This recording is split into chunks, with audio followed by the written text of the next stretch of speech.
Oh yes, before that, well, I am Yoshitaka Ishikawa, secretary of this commission, and I am in charge of official website. So a part of the photos taken today will be updated to our official website. Regarding the photos of individual speakers, I'm going to get your approval from before uploading. Okay. So let's start the third session today. The first speaker is Klaus Friedrich. Okay. Economic recovery in East Germany, driving factor for immigration and re-migration. Okay, please start. Yoshi, thank you very much, dear colleagues. You know my topic, the topic of my presentation. After the fall of the wall a good 20 years ago and the collapse of the GDR economy at the beginning of the unification, initiated a massive wave of outmigration from East Germany to West Germany. Since then, we register internal migration flows of about 3.5 million young and well-educated persons towards West Germany.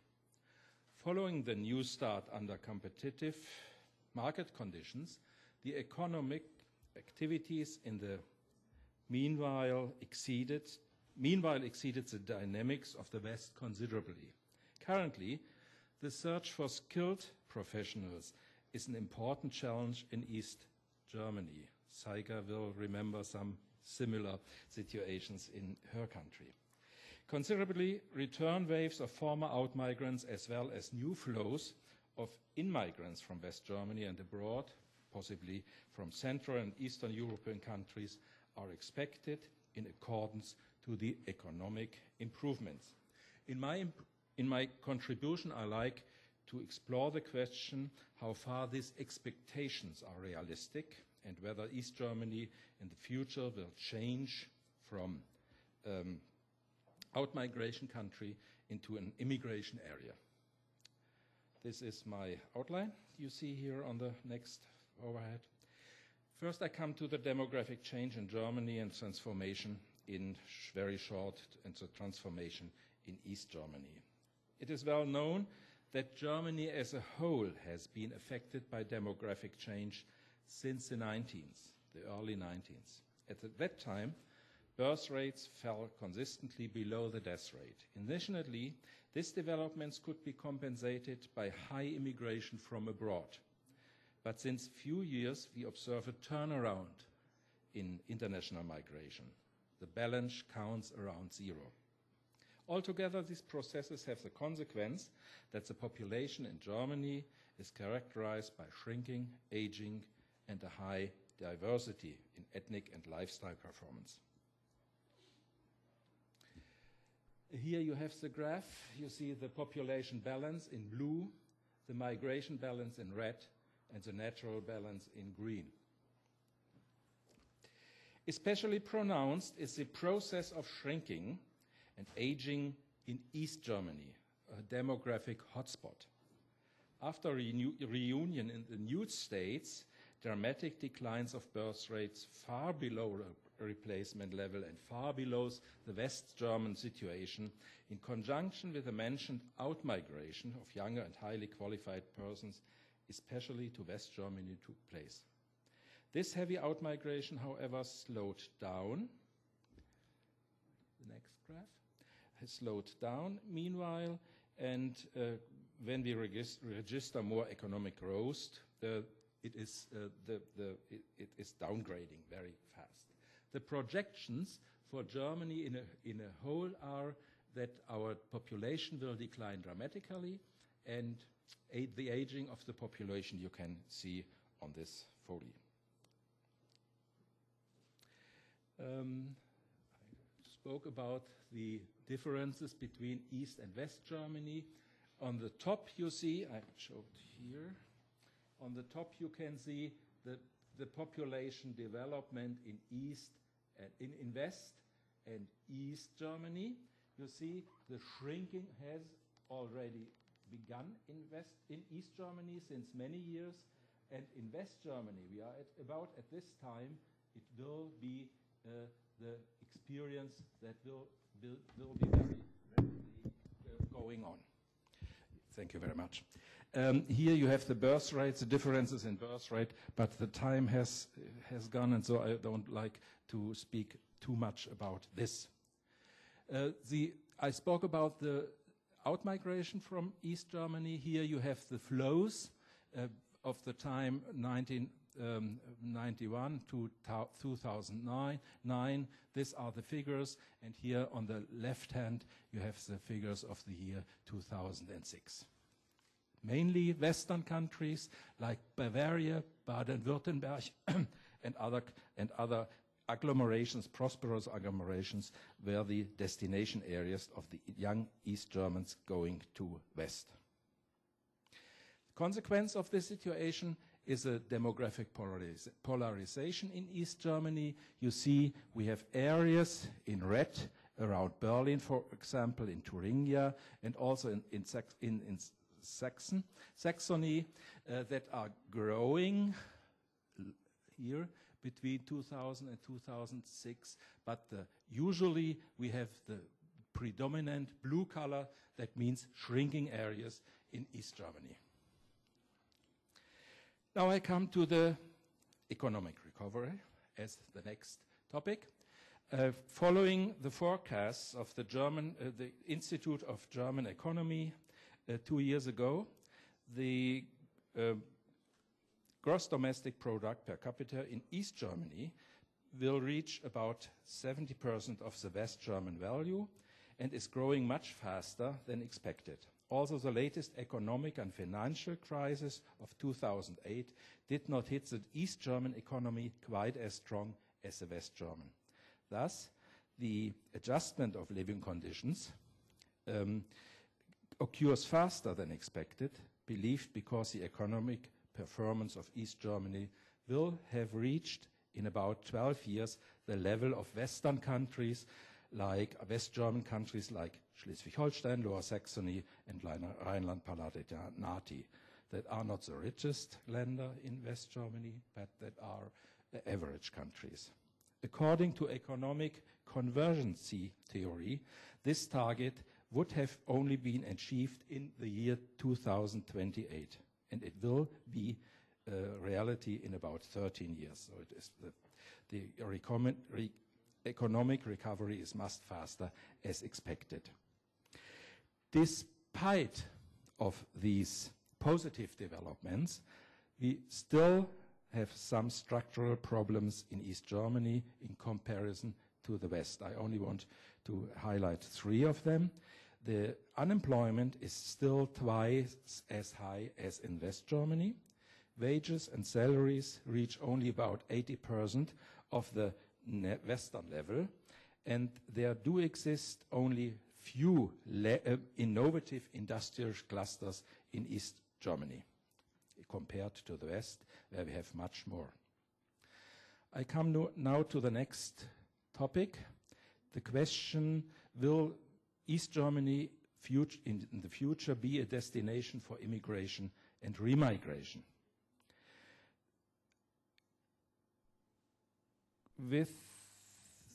Here you see on this figure, you see that we have currently facing a completely new situation in East Germany due to the shrinking workforce population and the demand for skilled workers. Here you see I must show it here.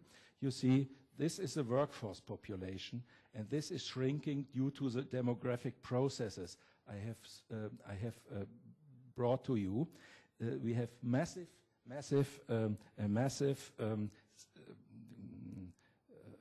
shrinking workforce population and a massive demand for skilled workers now. However, they cannot be satisfied within the region. In this context, the central question arises whether these developments could be driving forces for the international labor immigration to Germany and return migration for West Germany. I start with the immigration, the question of immigration. With the EU accession of 8 Central and Eastern European countries in 2004, Great Britain, you see it here on this picture, Great Britain and Ireland had opened their labor market to their people. At that time, the proportion of the migration from these 8 countries increased to 70% to Britain. They went to Britain mainly and to Ireland. Germany was therefore replaced as the main destination country. As the free labor movement was coming into effect in Germany in this year, in May of this year, now the current labor market situation in the countries of destination will be of very high importance for the scope and for the composition of migration flows. The international economic crisis, we spoke in the morning about this, can therefore be viewed as an opportunity for Germany in the competition for labor force due to its current positive economic performance and due to the poor situation in Great Britain and Ireland. Following a scenario of the Institute of Employment Research in Nuremberg, Germany, a new scenario, the annually inflow of migrant workers from the 8 Eastern and Central European countries to Germany will be between 50,000 and 150,000 per year. Let us have a closer view to Poland. Due to the spatial proximity and due to old ties to East Germany. The Polish migrants are on average relatively young and well-trained, often employed in the target countries but below their qualification. As Poland has had in recent years experienced an explosion in education, there is, different to Germany, a surplus of young academics. Their unemployment rate is well above the national average.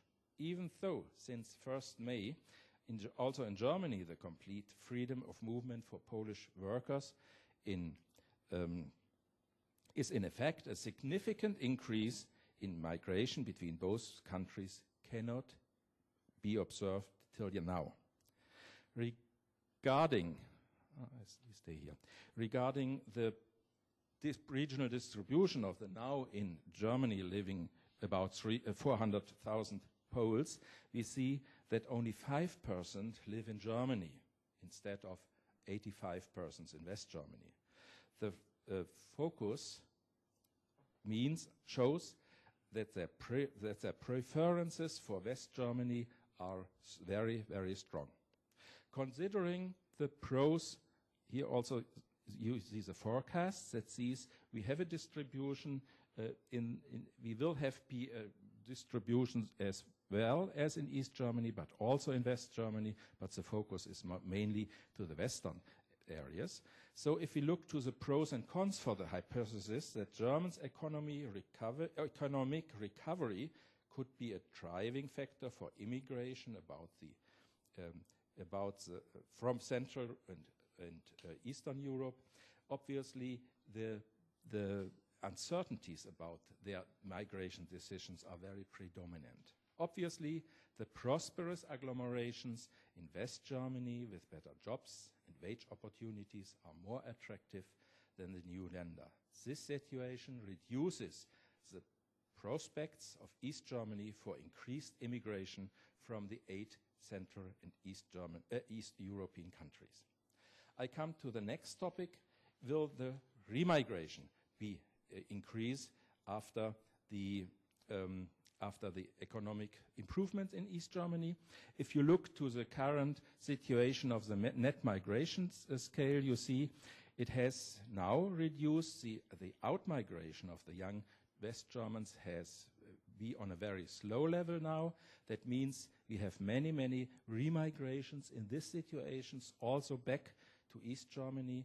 And so we have to ask the question, will there be a massive inflow of formerly East Germans back to East Germany from West Germany?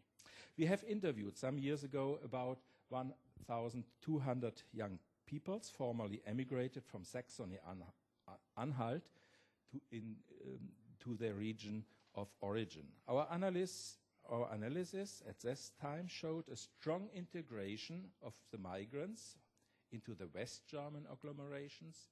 Many of them are married there, have good jobs, and have a good salary, even though 2/3 of the surveyed could imagine a remigration to East Germany.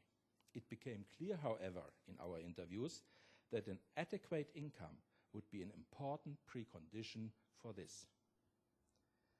A current reanalysis of the Institute of Economic Research in Halle, we work with them very close together, with our survey data focuses further aspects of circular migration probability. The effects, the first effect that has been researched is the effects of job market success after emigration, and the second effect, the social ties to the origin and the host region. The one hypothesis is a success hypothesis, the other is a hypothesis of Heimat. The results confirm several expected effects. First, on the one hand, an individual's job market success, you see it on this graph here, reduces the intention to return. Likewise, the remigration preferences increases for people whose expectations were disappointed. Second important result, existing social ties to the origin region, that means East Germany, are important for the disposition of remigration. You see it on this graph. Considering the pros and cons for the hypothesis that East Germany's economic improvement could be a driving factor for remigration again, we have to accept again an ambivalent result. Obviously, there does exist a skills shortage, and there also exists a better economic condition as ever before in Germany.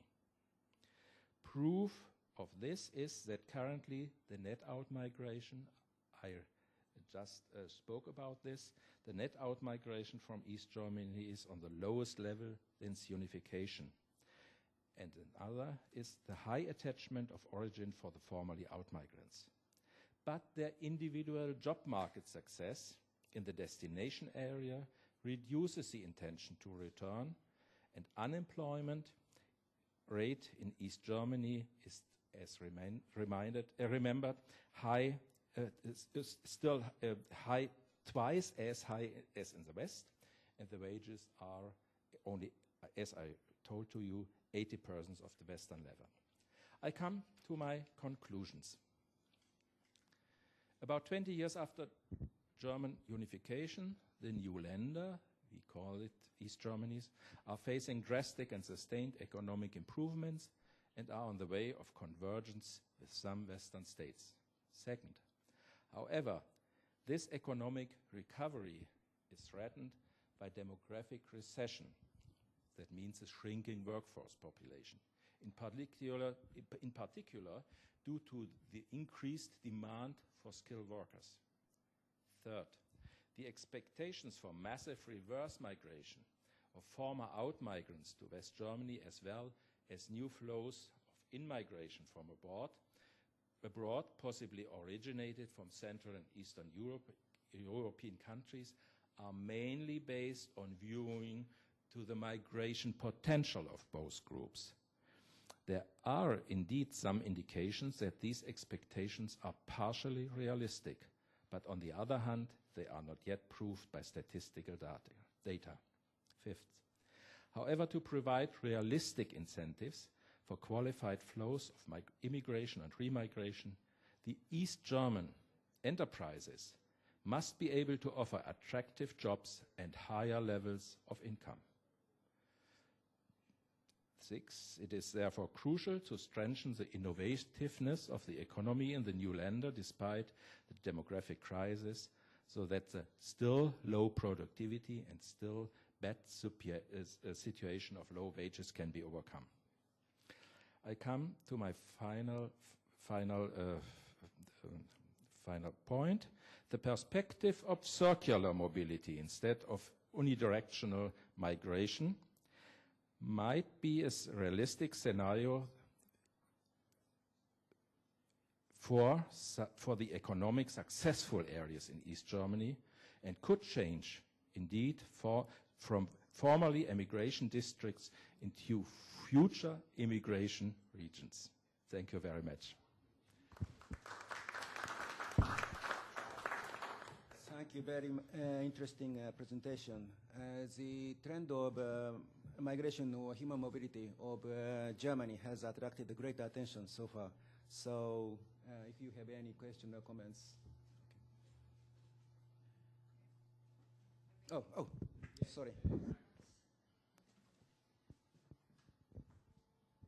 Thank you very much for very challenging conclusions and outlooks. I would like you ask about this. You told that perspective or the growing regions could be improved or affected by circular migration.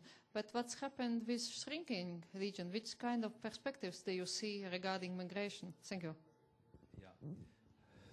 Of course. We know in East Germany that we will have the shrinking process for many, many, many years, maybe many decades. Also in West Germany, the situation will not be so good as today. You saw it on the graph showing the population development. But on the other hand, as my argument was, the East German economy has had much better performance, the crisis, and had much more economic growth.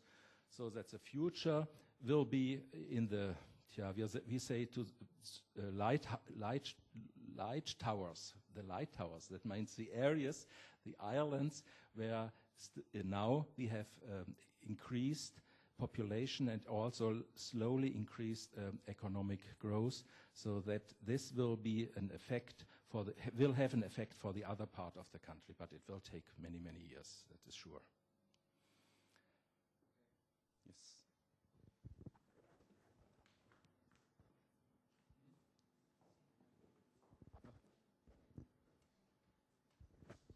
Laura Stanganini, University of Florence. I would like to share with you 2 points because I've lived there and I know a bit the situation. One is that, as far as I know, it is a female immigration from East Germany. Young women, qualified, they immigrate in West Germany or other countries. And the second point is that East Germany is not used to immigration and to foreigner people in the country. And this is a big difference with West Germany in this, from my point of view, very optimistic perspective that you give us. So the second point that I saw there, and also the data say that foreigners are not a big percentage, and if they are from neighbors countries like Poland or former East Bloc. Yeah, Thanks a lot. Two very good questions. You have the right observation. We have a very small percentage of foreigners in East Germany, about very, very, very few, but we have problems in acceptance this few foreigners over there. So it is really the questions, what will be in the future when this share will grow? That is a question. But I say there is a newer generation of people, younger people, that will have made their experience with foreign people, and so they will learn this is possible to live together. I hope so, yeah. It's my personal opinion. If I look to my students, I'm very hopefully to this will be the case. This is for your question. But if a massive invasion now would be an invasion from the viewpoint of East Germans, perhaps from the elder East Germans, that might be indeed will create social problems. That might be. That is right. The second question, or the first question, your first question was, is outmigration from East Germany driven mainly by females? That is an assumption. We looked into the data last year, and we saw that this assumption is not right. If you look to the outmigration, you have an equal outmigration of young men and young females. But if you look to the net migration, then you have more negative balance of the females due to fewer young women going back to East Germany or going to East Germany. That means outmigration, there is no difference between men and women, but the in-migration of the women is lower than that of the men. So you have the balance is negative to the young ladies, but they don't go. It's in the literature, you read it anywhere, that this would be the case, but it is not wrong. It is wrong. It's wrong. This was in 2006. Some regions are indeed, some rural East German regions are more young ladies out-migrating than young men. But in East Germany in the whole, there is no difference between both. It's a regional, more regional, but not an East German problem. I can say it, we have reanalyzed all the data from the last decades, and unfortunately, I don't have the graph here. Maybe I can send it to you. Yeah? Any other question or comments?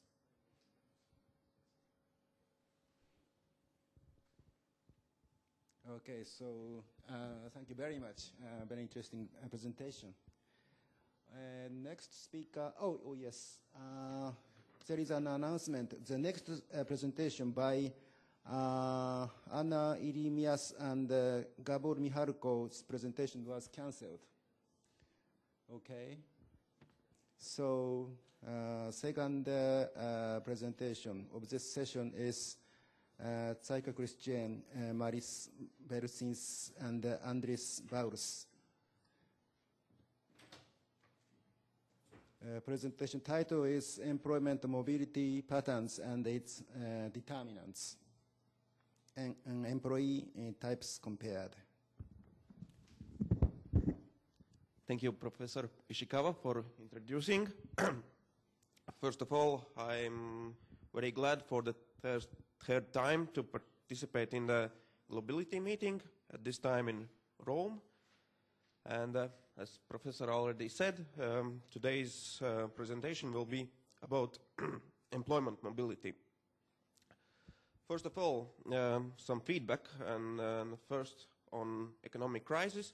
As you all know, Latvia 2 years ago was hardly hit by economic crisis and suffered really big problems also in employment.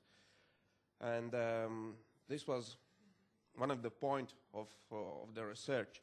And the second point, what is crucial point in research in Latvia, is this international migration, and of course this importance of East-West migration that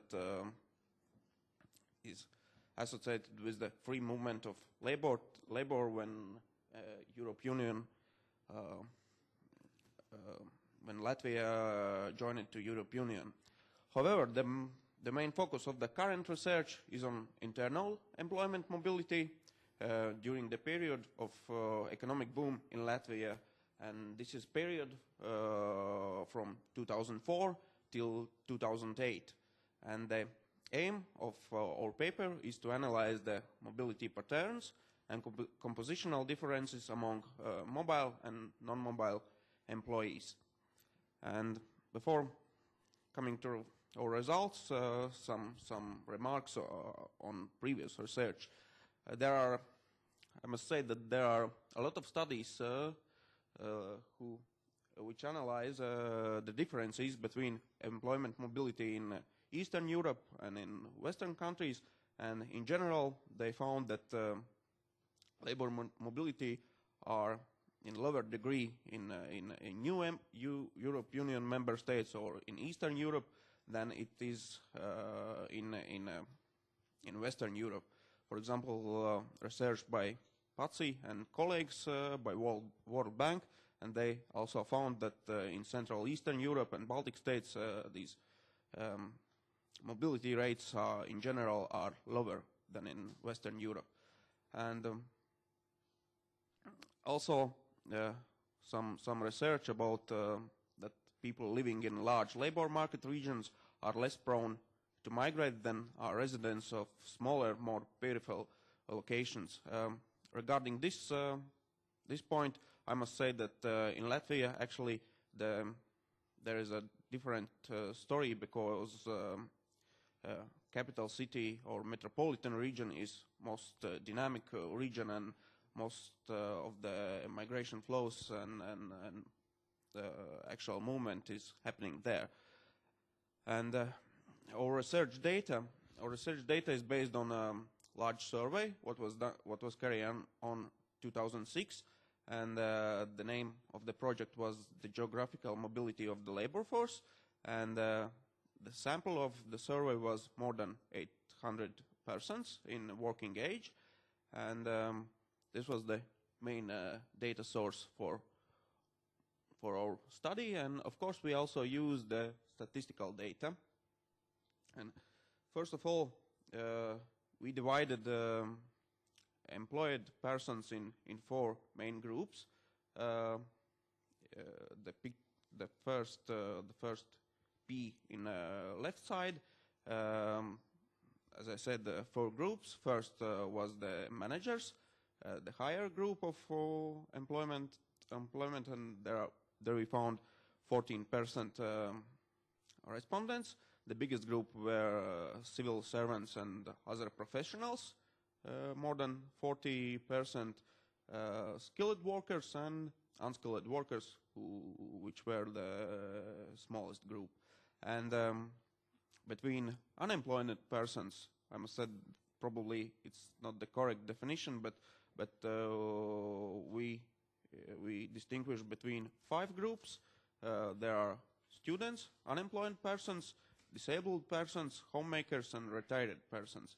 And the biggest group, of course, are the students and pupils, which is more than 30%. And the second group, these retired persons, unemployed persons, and homemakers are quite equal, this distribution. And if we are looking how migrants differ from non-migrants, then we can see that among the differences are not what was surprising for us, that the differences is not very big, and among migrants there are a little bit more these managers and a little bit more skilled workers, but as you see, there is no significant differences. But if we are analyzing the structure of employment by the sectors, then we can see that more mobile sectors are workers in construction sector. That is consistent with research by other authors, and also employees in trade sector, in finances, and in public administration. Less migratory sectors are industry workers. This is also consistent with other research, and also, as you see, the workers in real estate sector and also in education and science. While persons in education and science are less migratory, it depends on distribution of the main universities in Latvia, and these universities mainly are located in the Riga city, in the capital of the Latvia. And then these are statistical data you can see the migration flows within urban system. and the biggest flows are among rural and urban areas, except Riga, and also the high migratory flows are between Riga and other urban centers and Riga and rural settlements. And the next slide presents the same structure by migration flows, but in respect to these employee types. And you can see that in intra-urban scale, the managers are have quite a big share in mobility, and also civil servants. This is also true when migration happens from Riga to other urban centers. If we are looking on migration from rural settlements towards Riga, then you also can see that civil servants and professionals are among those who are moving to Riga. And interesting results we also found when unemployed persons are mostly moving from Riga to rural settlements because there is a cheaper lifestyle, and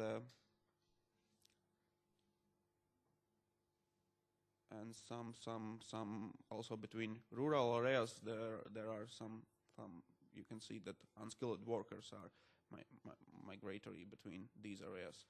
And then the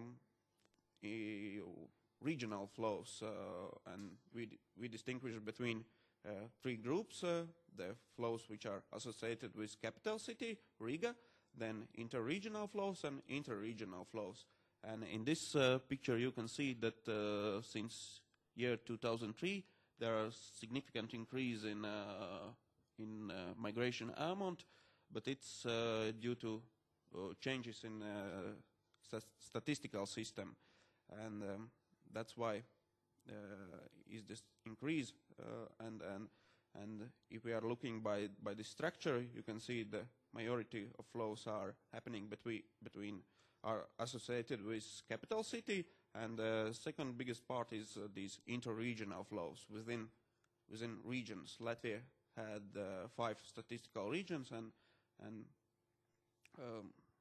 quite big share have these interregional flows.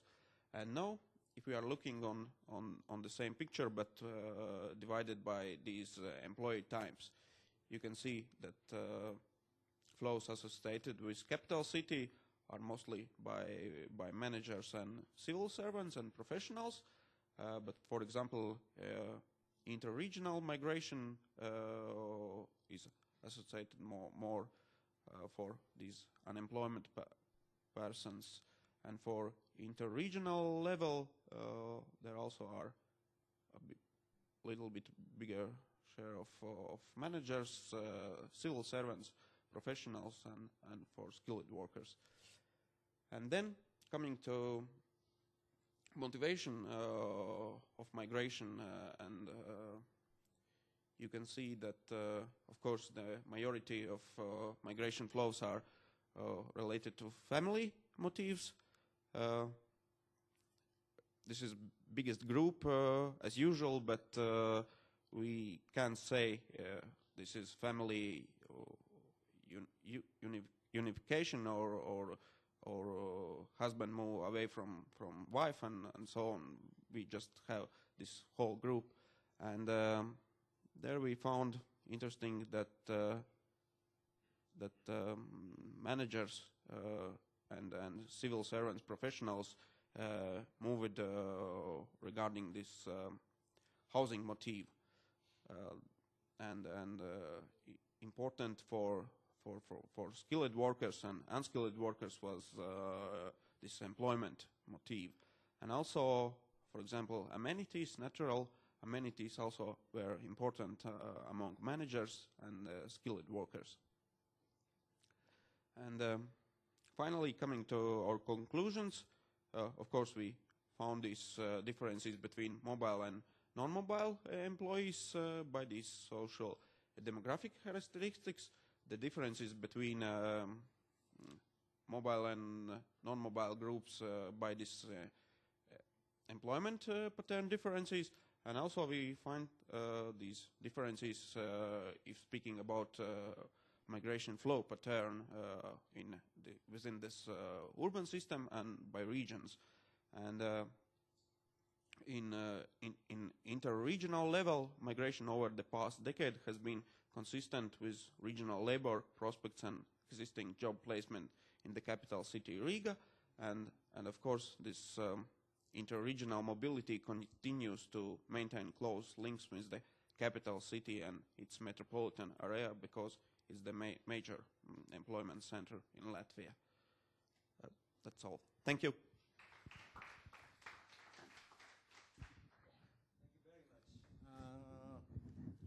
Well, this is based on your own survey for employees in Latvia. Actually, we used the survey for the project Geographic Mobility of Labor Force. Okay. If you have any questions.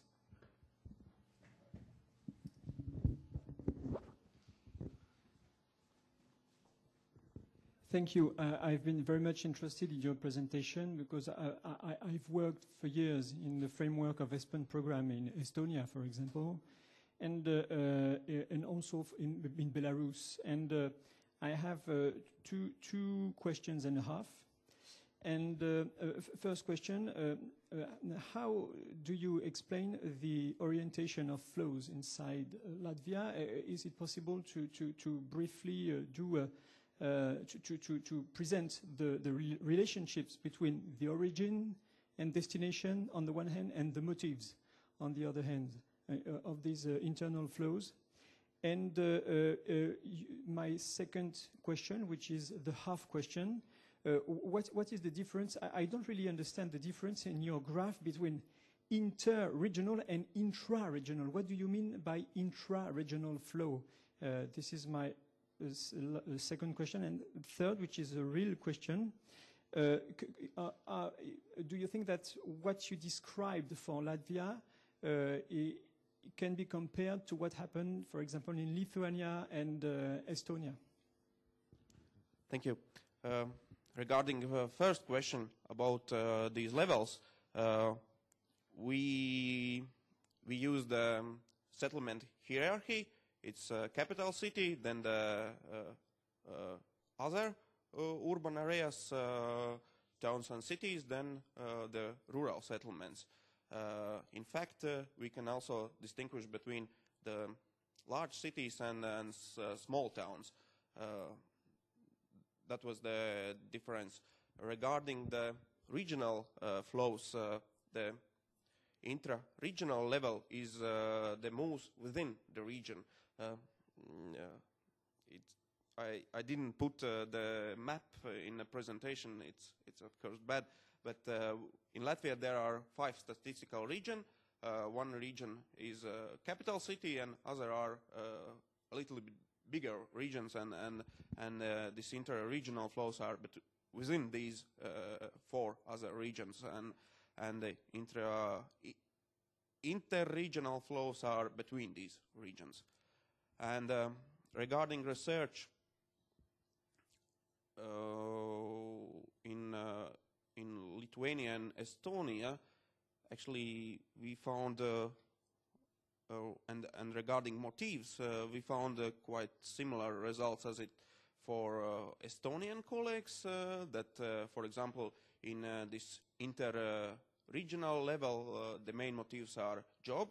These are longer distance, and also this is consistent with other studies in different countries, and also for education.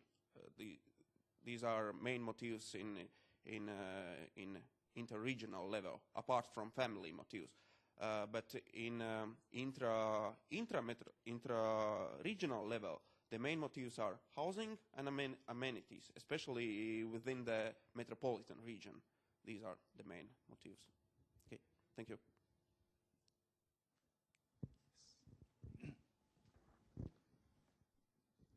Thank you, because you touch an important point for me, because I study rural development, but I'm not sure I understood well.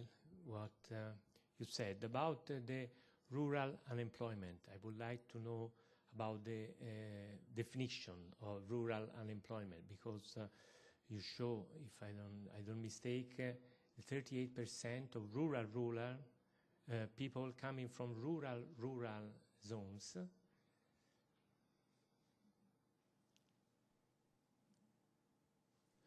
The meaning of unemployment in a rural zone, because in Italy we have a very complicated situation. Thanks. Yep. As I said, probably the definition of unemployment persons are not very correct, because also the students and pupils are in this number, and the majority of those flows,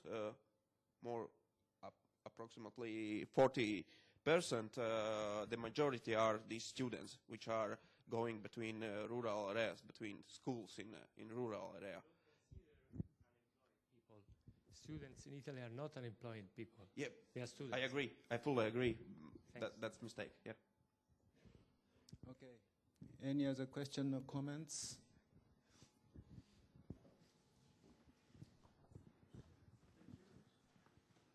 Thank you. A last one.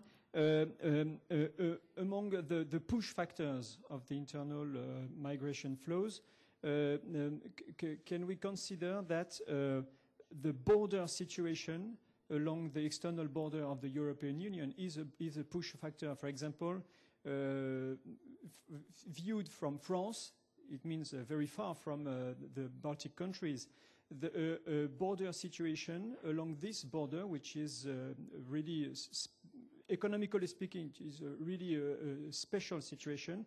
Is it a push factor? And is there a relation between this border situation, low economic performance, and out-migration? Thank you. Actually, the previous research in Latvia done by us and also other colleagues, there are, as usual, these peripheral regions, especially in eastern part of Latvia, which are close to border of Russia and Belarus. These were the most bad regions, and many people from there are going. Previously, they go to capital city and then abroad, and then some years later they directly from these regions move to abroad. But the situation due to crisis was a little bit changed, and we found that even people from metropolitan regions are also leaving the country and going abroad for the job. Thank you. Okay. I also have a question. In the slides concerning comparison between non-migrants and migrants, regarding the migrants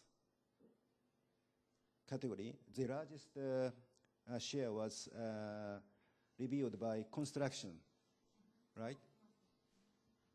Construction sector, 19.1%.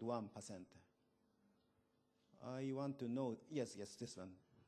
I would like to know the highest percentage, 19.1% by construction sector. Please tell me your opinion about it. It's a very interesting finding. I think that the explanation is that during the boom period, the main construction was in the capital city and in metropolitan region as a whole. And due to mass immigration, there was a demand for those workers.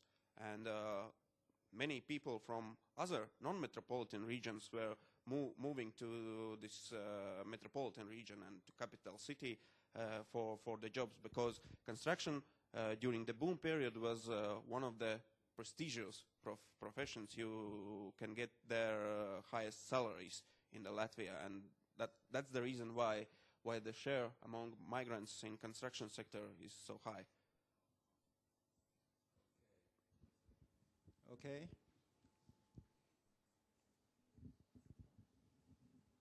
Okay, thank you very much. Very interesting presentation. Well, next speaker is Professor Du from Rikyo University, Japan.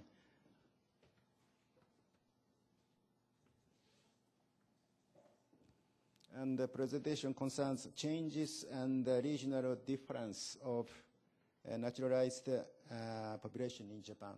Okay, please start. Okay, thank you, Chairman. I'm still suffering from the jet lag, so it's almost midnight in Japan. It should be a time for me to have a good dream. So, I'd like to have my presentation about the change and regional difference of naturalized population in Japan. First, let us review the formation and process of naturalization in Japan. In 1899, the first nationality law in Japan was established. And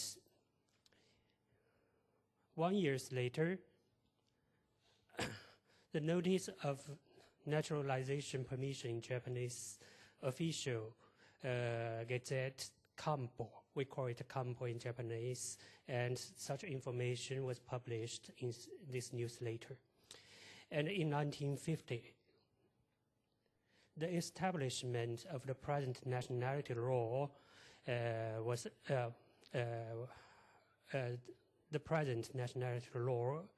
established. And the authority of naturalization permission was organized by the Minister of Justice. And here is some information resource we can get the data about the naturalization in Japan.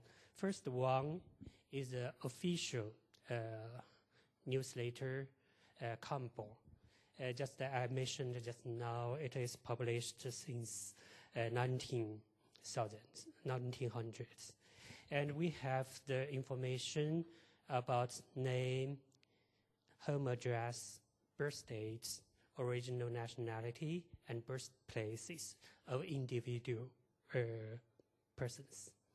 And the second one is 2 years before, Kampo information search services was started by the internet, and everyone can access it.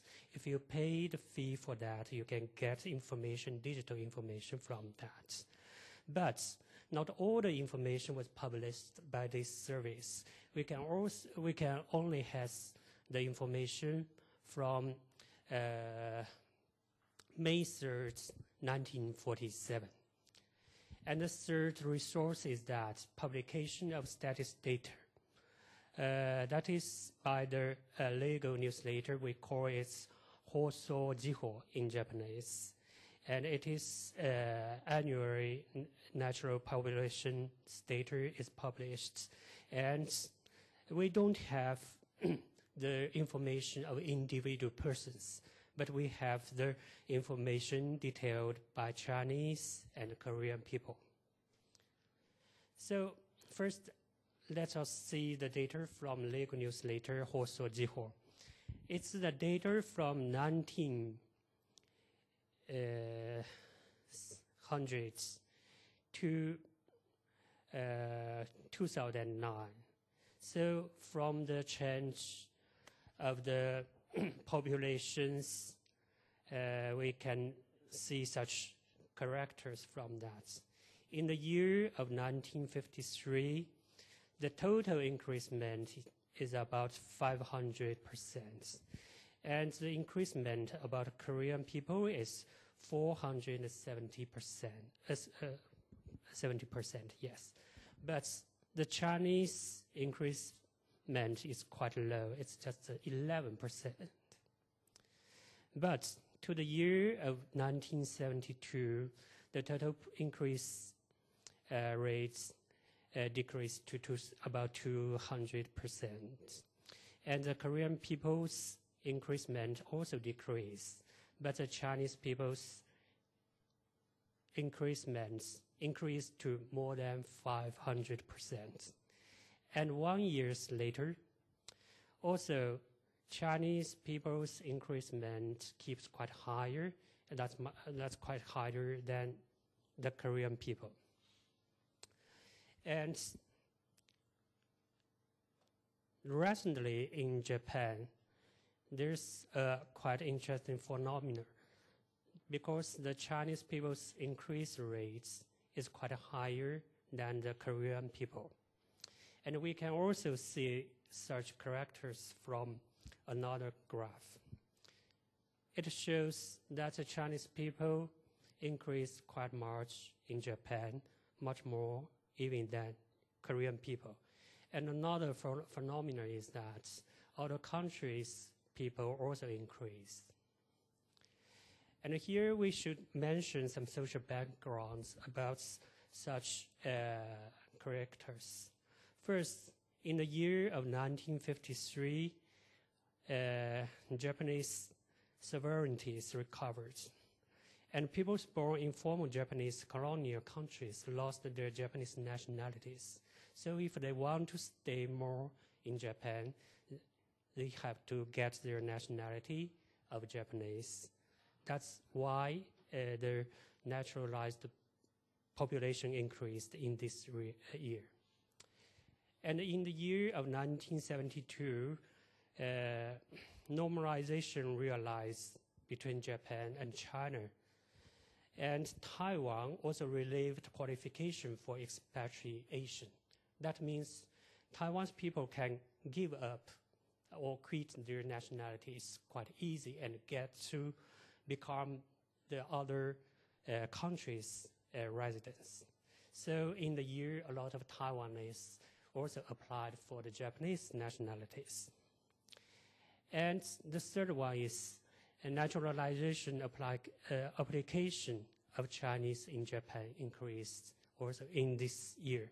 So the Chinese people here should include the Taiwanese, not just the Chinese people from the mainland of China.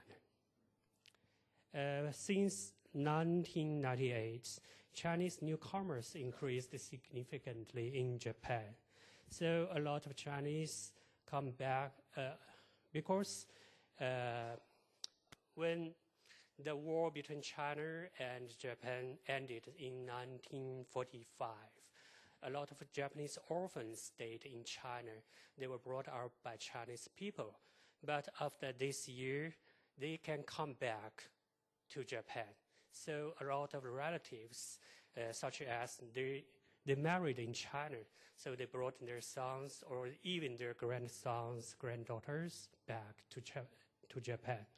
So it's a very strong relationship between China and Japan.